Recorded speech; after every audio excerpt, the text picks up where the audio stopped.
The earth was cracked like an open palm, red and dry, glaring under the last light of day.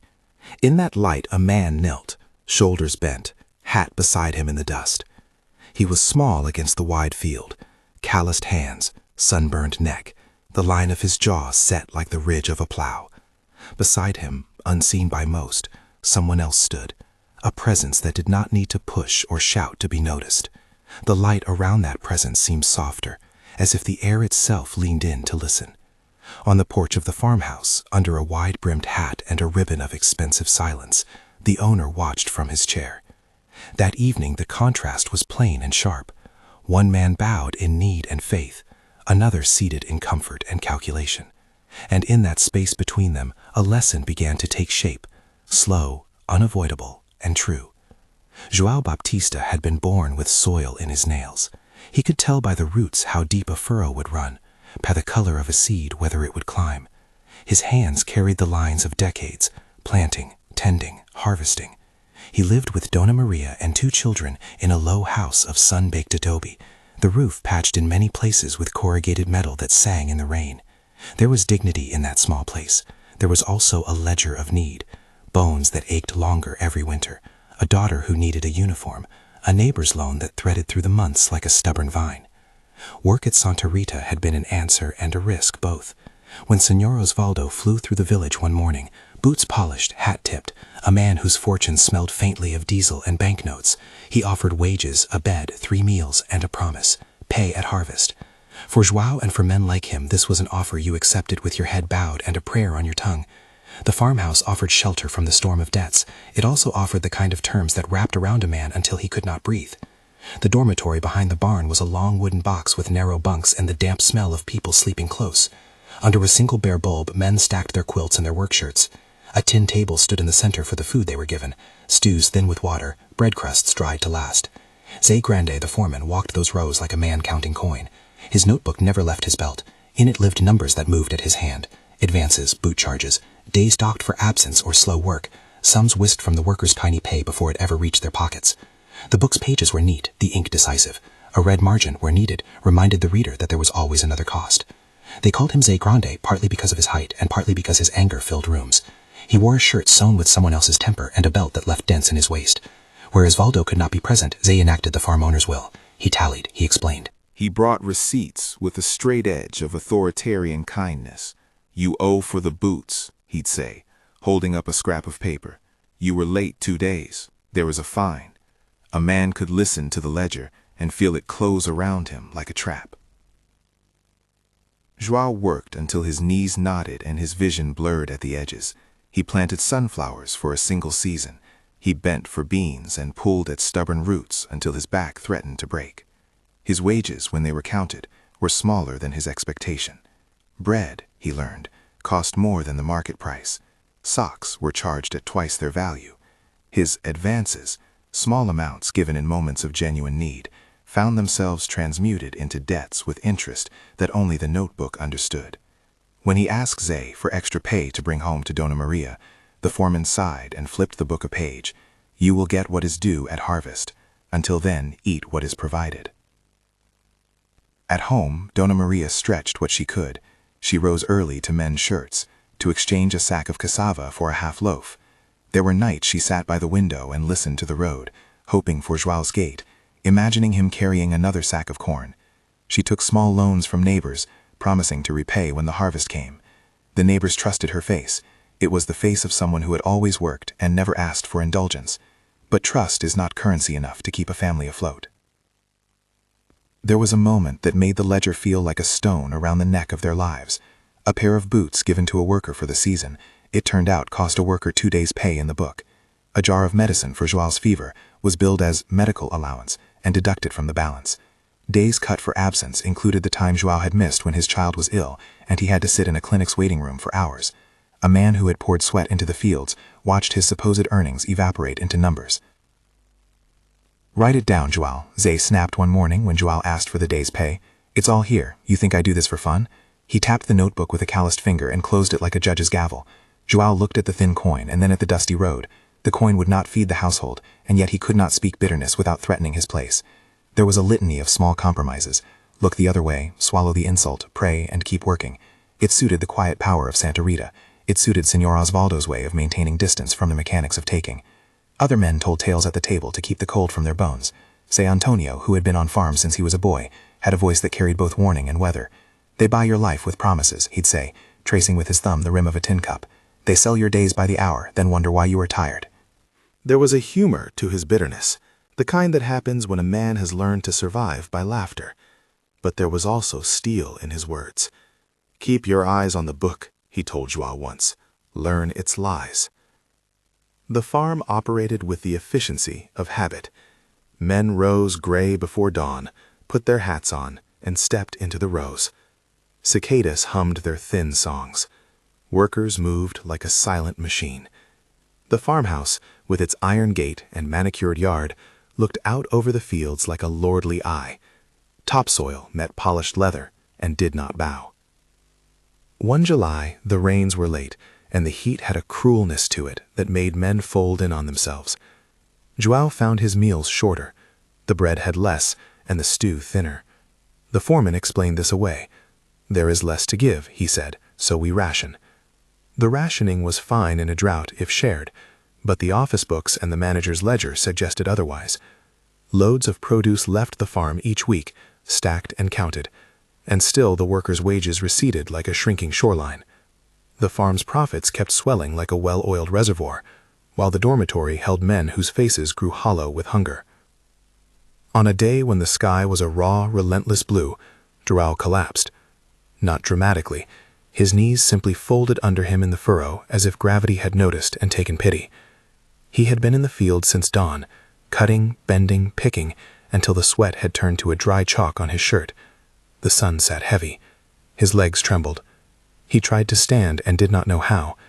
Fear came then, sharp and sudden, not for himself alone, but for the family at home who relied on him. The foreman hurried. Someone carried him to the shade. Medicine was administered and charged later as support, of course. But in that moment, as they propped him with a burlap sack, Joao opened his hands to the sky. He spoke like a man who had no illusions about rhetorical flourish. "Lord," he murmured, "you see me. Please." It was a small prayer, not a bargaining, not a demand for special favor. A simple call into the light he believed was present. He felt for a breath a warmth that did not come from the sun, the kind of warmth that is not heat, but attention. He imagined a figure standing beside him, a look that did not compute into punishment, nor into applause. He felt watched with mercy. If you have ever kneaded bread with tired fingers, you know the shape of that quiet, that pressing moment, where something less seen becomes most real. Joao felt it like that, a steady, unseen hand. He folded his hat into his lap and prayed again, softer. "Jesus, let there be justice." The words left him less as a demand and more as a prayer for truth to be made plain. He did not expect thunder or lightning. He only expected to be seen. And the seeing began to move. It often happens in ways that are not thunderclaps. Sometimes God's justice comes through an eye that notices. Sometimes it comes through a hand that writes down a name. A woman named Luciana sat in a small office across the county. She had a stack of files and the tired kindness fishermen and farmers had taught her to carry.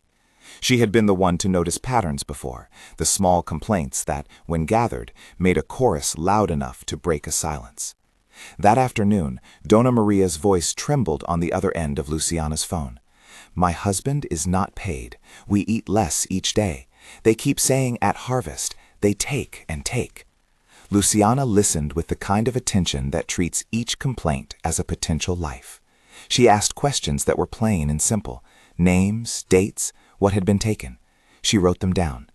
There was an intake form, numbers and boxes that must be filled to move things from concern to action. But the act of being recorded was itself a small remedy. For people who had been smalled, small acts of recognition accumulate into standing. "Bring what you can," Luciana said, and she arranged a day to meet. There is power in a day, a named time that transforms rumor into movement. Dona Maria went. She walked with a small purse and a larger courage. She told about the ledger, about the boots, about the medicine that had been charged. She spoke of her husband collapsing and of the way Zegrand answered with a ledger and a shrug. Her words were not lit with rhetoric, but with the quiet insistence of someone who has been refused enough times to know it's worth speaking out. Someone at the office took notes, someone else provided a list of places to go, and Luciana, who had learned how attention could create a tide, made calls she would later describe as the right kind of noises in the right ears. At the same time, a tip arrived in an anonymous envelope at the newspaper office in the nearest town. It was the sort of small push that newsrooms notice, not a full confession, but a pattern: charges, docked days, men sleeping 3 to a bunk. A young reporter, hungry for a story that mattered, read the words and felt the twinge of duty sharpen into purpose. He snagged a cameraman, they packed a recorder and a camera, and left on a rickety motorbike, the lens of the camera catching the light in a way that turned ordinary scenes into potential testimony. The arrival of a camera is subtle and then sudden. At first, the farm continued its gentle machinery. Tractors rolled beneath the sun, workers bent. But curiosity spread like a small wind, a stranger with a notebook here, a question there. Eyes that had learned to look where the manager told them now looked toward the road. Zagron's stride hardened. The foreman who had once held the notebook like a talisman found his pockets lighter. Men whispered. Someone covered the notebook with a cloth. Rumors webbed between the rows. The press is here. They might ask about pay. What if they ask me? Inside the farmhouse, Senor Osvaldo noticed these disturbances with annoyance that had the taste of a man accustomed to controlling his world's edges. He had built his life on arrangements that kept dirt away from the hands that signed checks. He liked the order of the property, its boundaries respected, its workers obedient. The idea of a camera rolling over his operations felt like an invasion of a private kingdom. He stepped down from his porch and started toward the gate, hat on his head, face taut. Jesus was present in that walk too, if quietly. The presence that had comforted João stood like a lamp between places. It did not shout, it did not brandish accusations, but it allowed what needed to be seen to be seen. In the barn, a boy with hay in his hair watched the scene with the bright, direct curiosity of someone who had not yet been taught to look away. The camera focused on him, and then on the men, and then on the man with the ledger, who had been counting their lives. There was a particular shiver in the way the notebook was hidden. Men who had once accepted the book as inevitable now looked at it like an object of shame. They remembered nights when they had been hungry and watched Osvaldo pass in his car with a glass that caught the moon and the thought of money. They remembered where each deduction had gone. The presence of the press made all that past come together into a present that could be shared, and with sharing comes the first breath of remedy. At the gate, Osvaldo's voice was a careful thing. It tried at first to sound reasonable. "You can't make accusations without proof," he said, the words falling like a thrown glove. His posture said he expected the others to back down. His face showed the lines of one who had learned to command rooms rather than ask for mercy.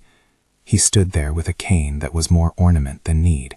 It lent him a dignity he guarded like property. The reporter asked a plain question, nothing theatrical, only a request for comment. It was the kind of question that can be answered with silence or with truth. Zé Grande stepped forward, hands thick with an attempt at indignation. "These men are paid fairly," he announced, "and the books prove it." He said it loudly, perhaps to drown the murmurs, perhaps to convince himself more than anyone else. But the camera had already seen the dormitory, the thin stew, the empty chairs at the table. It had recorded the thinness of family's voice. It caught, too, the look that crossed Osvaldo's face when he realized that being wealthy did not make one invisible.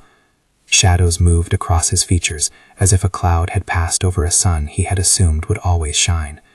When the journalists returned to town, their footage was sharp enough to make an impression. The tape showed men telling in plain words about the notebook and the deductions. It showed João's hands, scarred but honest, and it showed the ledger's pages, worn and doubtful. The footage did not scream. It allowed silence and small truths to speak. When the report reached ears that were used to listening, it landed with weight. This is how movements begin, through a scratching sound on a door that finally opens. The presence that had gone unnoticed in the furrow became a witness in the town square. People who had accepted injustice as the way of the world felt for the first time in a long time that there might be other options. The press did not create a miracle, it created attention. Luciana did not make a law appear, she made sure the matter was recorded. The two things together produced a kind of pressure, public attention that made private wrongs harder to hide. But repercussions are not immediate. The farm's gears do not grind to a halt because a camera rolls. Workers still rose. The ledger still lay under Zegrand's arm like a sleeping snake. Oswaldo still sat where he had always sat. Yet change had begun to loosen like early rain on parched ground. People in the town carried the footage into meeting rooms and into conversations with officials whose business it was to oversee fairness.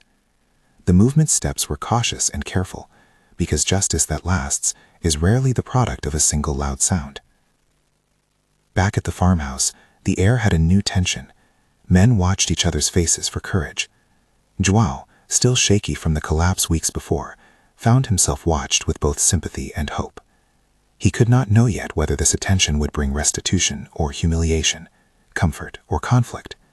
What he felt like a rope in his chest was anticipation, the odd mixture of dread and secret hope that comes when you look towards something bigger than your problem and imagine it answering. On the porch, the man who had controlled so many arrangements found himself moving through a new geography. Doors opened into rooms he had preferred to keep closed. Conversations now mentioned demand for accountability, where once there had been only quiet acceptance. His staff exchanged glances. Zay's notebook had been glimpsed by a lens. The sight of it moving beneath a blanket had been recorded. The revelation was small, but its consequences would stretch wide if pursued. The farm's PR people, men who spoke in calm tones to mask the panic in their minds, assembled to discuss a response. It was a new language in Oswaldo's world. "We need to show we are compliant," one said. It sounded like a creed more than a plan. To him, compliance meant prepared words and statements. To the workers, compliance meant fair pay and dignity. The two definitions were far from identical. Meanwhile, within the dormitory, men traded possibilities like cards. Could they demand back wages? Could they reclaim dignity? Or would pushing simply cost them their jobs? João listened to these conversations from a distance. He had already started to nurse a fragile hope. The memory of the warmth he felt in the furrow, the sense that someone had seen him, had not left him. It sat quietly now, like an ember waiting for air. He spoke to Dona Maria in the evenings beneath the patched roof. "I felt something that day," he told her, fingers tracing the rim of a chipped cup, as if we were not invisible. She pressed his hand and did not ask what would happen next. She only believed, as most who love choose to believe, that the small things might add up.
He could see the camera glint like a fish scale.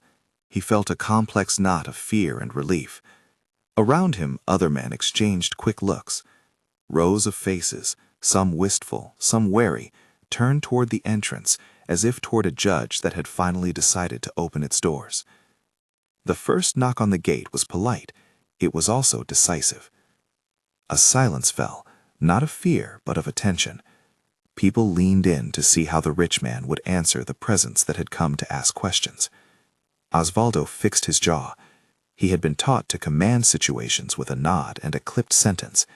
He had not, until that day, been prepared for the moral scrutiny of his actions in a place where the camera could hold him accountable and the small, insistent voices of the workers could be amplified beyond the farm walls. Jesus, the presence, did not need to speak. He had already been teaching. He had been present in a field, on a porch, in the corner of a dormitory. He had taught by making the invisible visible, by stirring hearts, by loosening the tightness of a ledger's false certainties. The lesson he taught would not be finished in an afternoon. It would be slow, layered, and if true repentance came, transformative. But for now, the gate opened, and the small procession stepped inside the farmyard. Dust hung in the air like a held breath. The foreman clutched his notebook a little tighter. The camera whirred. The men watched. And the lesson waited to be learned fully, the one in which a man with much could be taught how to restore what he had taken, how to see the faces he had looked past, how to change the measure by which he counted men. This moment, like a hinge, could swing many ways. It would take voices, it would take courage, and it would take the slow work of truth to be revealed. The presence that had stood beside Wang at the edge of the field remained, steady as a witness. What would happen when those who had power were called to answer was not yet written, but the first page had been turned. The gate opened, and the sun stepped into the yard like an interrogator. Men who had once kept their eyes down now held them level. The small procession moved through dust and shadow, a woman with papers, a reporter with a camera, 2 municipal vehicles with plain insignia, and a few neighbors whose curiosity had become courage. The presence that had stood with Wang in the furrow watched without fanfare, more like a lamp than a trumpet, so that what needed to be seen could be seen. They walked to the dormitory first. The foreman's notebook, which had lived so long against a rib of skin, had been brought out and set on a table. It was an object that drew attention like a wound. Under the camera's steady stare, the inked entry seemed small and absurdly precise. Charges for boots and bread, columns labeled advances that never once showed a matching line of payment to a family back home. A hush fell when a hand turned a page to show the same names repeated, months of identical deductions that left men owing what they had never received. Zegrande fidgeted as if the paper burned him. He had learned to wield the book's authority like a club. Without it, he felt naked. Under the film light, his tall frame shrank into a sequence of sharp gestures. At first he argued, voice loud, bracing. Then he stammered as the camera rolled, caught between denials and the small admissions that had the weight of their own truth. When an official asked for explanations, his answers came as the brittle choreography of someone who had been taught to respond in the script of the powerful. The reporter's questions were straightforward but relentless. The footage did not taste for spectacle.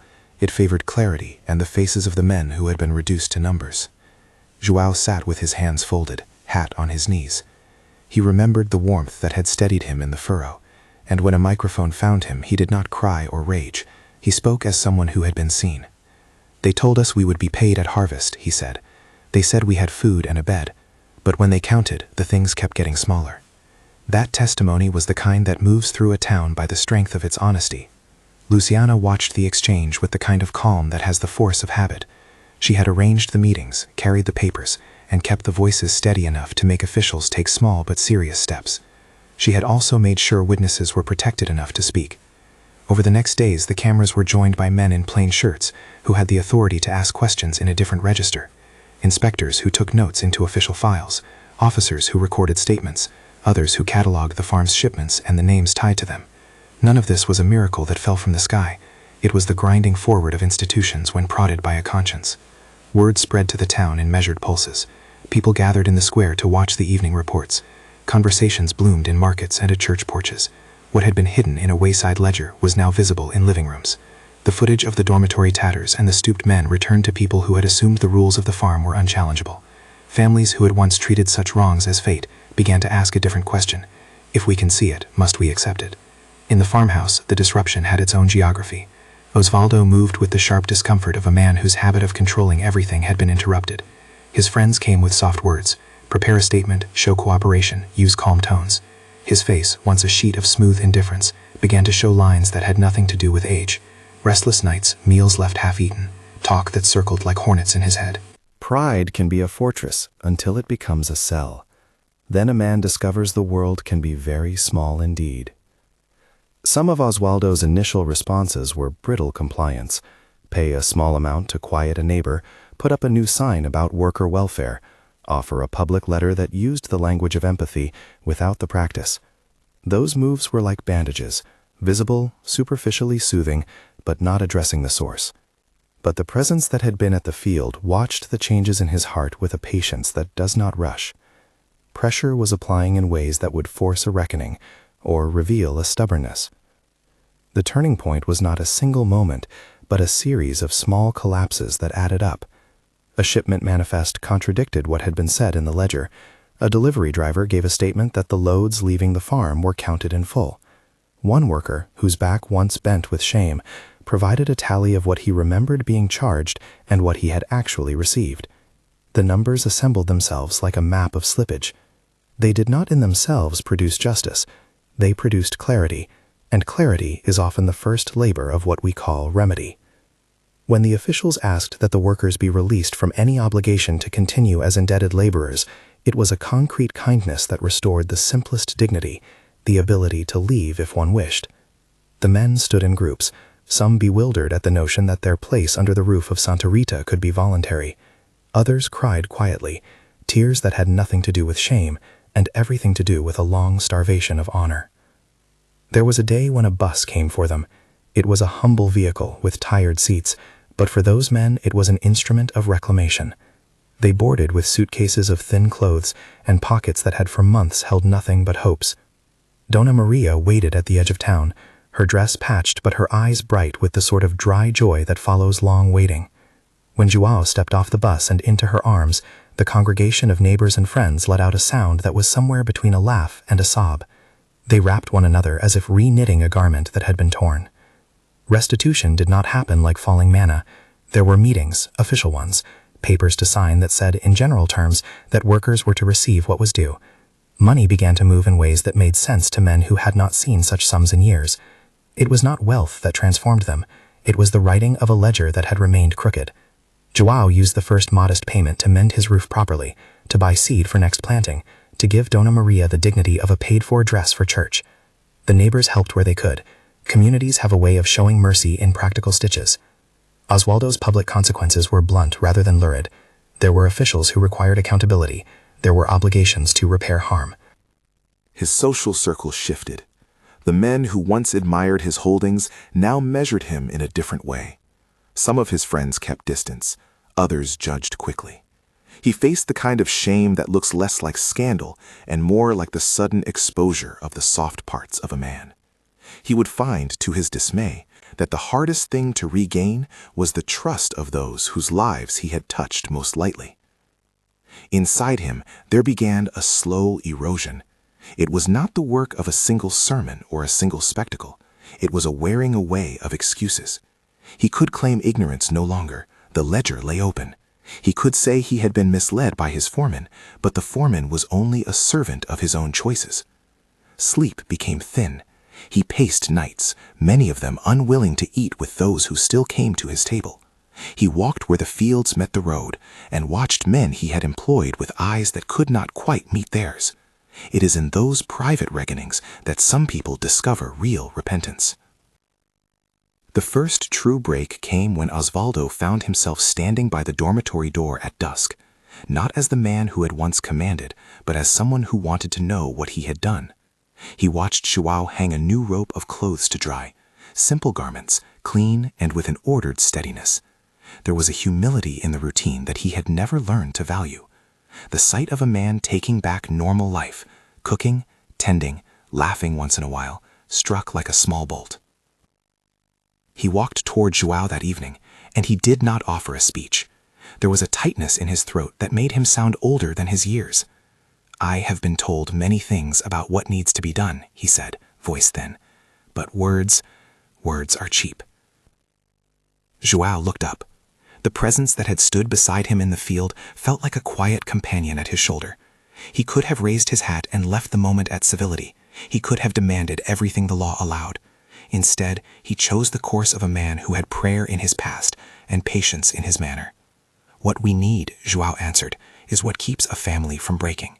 Pay for the work we've done. Help my wife with this roof. Make it right."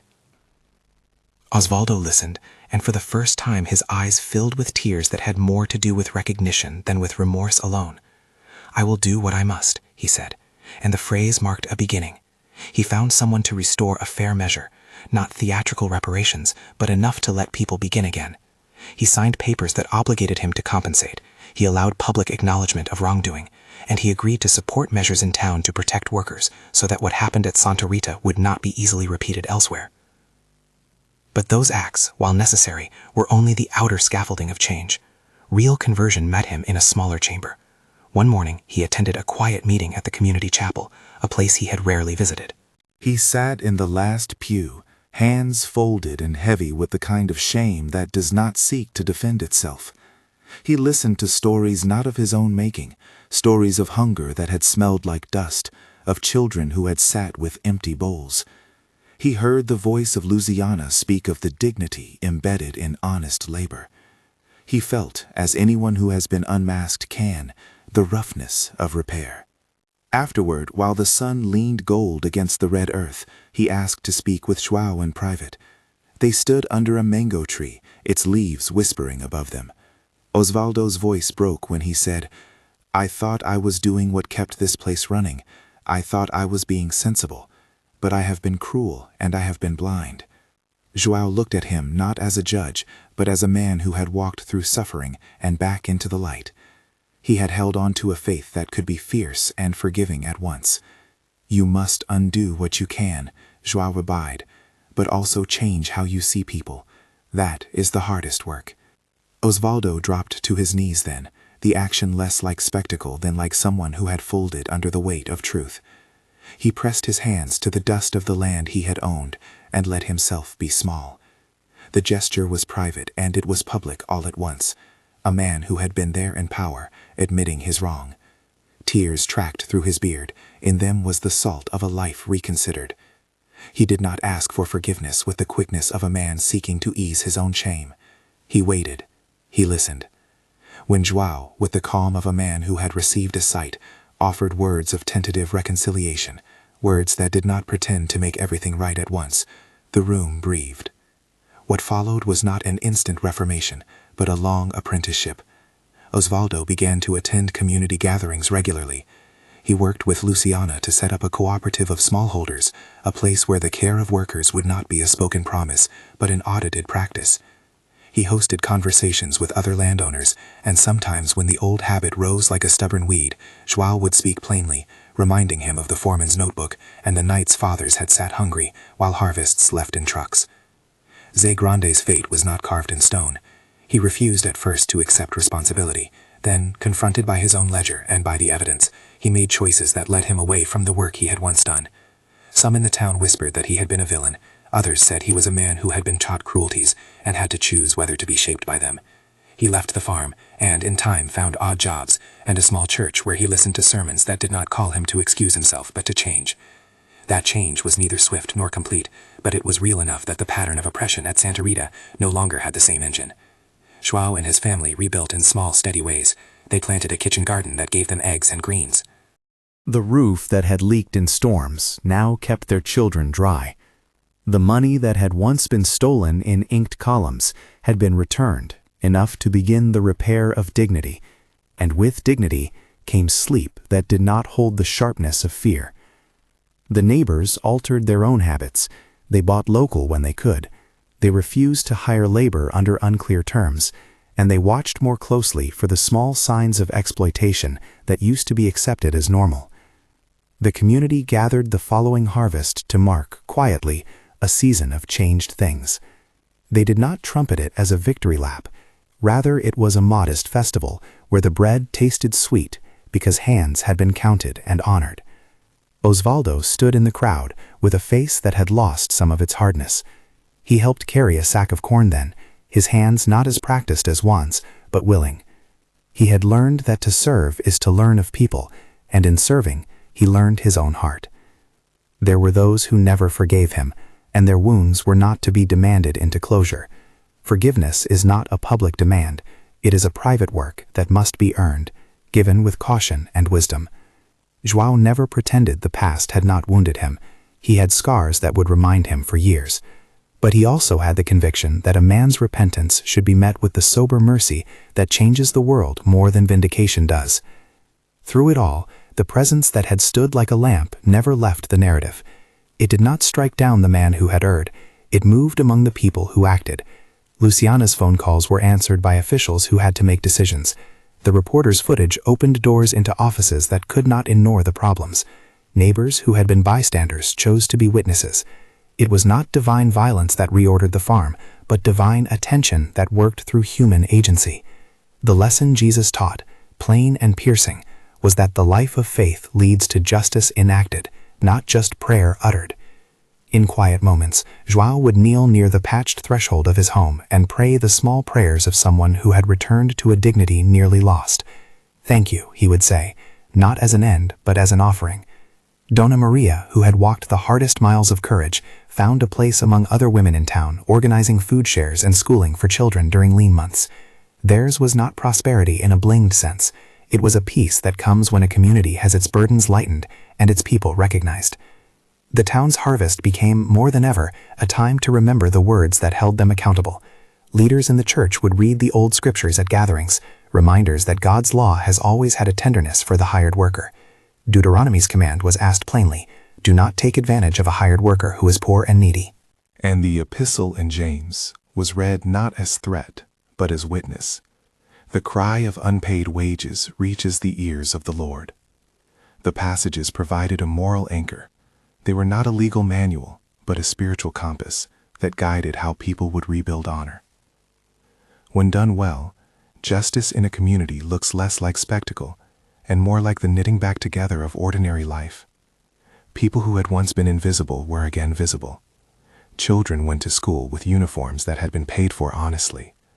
Men and women who had once labored under the weight of debt discovered ways to save, to plant next season, to carry on with a work that fed both body and soul.